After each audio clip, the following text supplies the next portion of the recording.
I want to tell you a story of my life and how I came to be where I am today. You see, I'm a sinner saved by grace. By the grace of God, I am here today. You see, I wasn't always this happy, and I wasn't always in the place where I am today in God's grace. It goes back to when I was a child, and my mother abandoned us, and she ran off, and she left me. And that's when all the abandonment and hurt started in my life. And it kept piling up. When my mother committed suicide, I realized that I would never reclaim that relationship with her again. And it stuck with me. I never mourned her death. And so that took me out into the world of hurt, of drugs, of addiction, and of helplessness. And I ran with that for many, many years. But you see, in all good stories, there was my grandmother. And she loved me. And she prayed for me. And she taught me about this wonderful God, this wonderful Jesus, and this great Spirit who loved me no matter what I did, and that he would always be there for me. I never quite understood that. I never understood what she meant by her God, or this loving God, because I knew no love because of the hurt that I'd received. It wasn't until years later that I finally understood that love. See, it wasn't until after her death that I spiraled out of control, living on the streets with my 2 children, and addicted to crack cocaine, alcohol, and whatever else I could use to numb the pain. That I realized that this isn't what I wanted. This isn't what I was supposed to be in my life. And I called out to this God of my grandmother. And he came. And he gave me clarity and helped me to see who I truly was and what I was truly living in.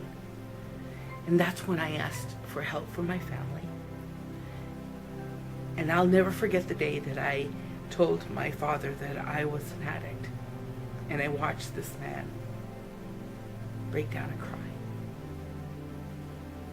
I didn't understand the hurt that I'd caused him. I checked into a Christian rehab shortly after. And 3 days later, after checking in, I said, okay, God, if you are this wonderful God, as my grandmother said you are, then I'm going to give it a shot. And I accepted him into my life. I will never forget that day.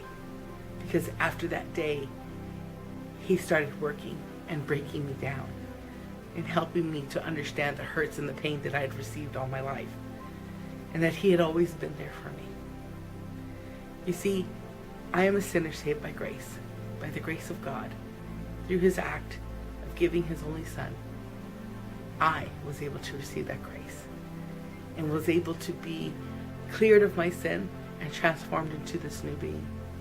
The being of love and restoration, of healing, of love like never before.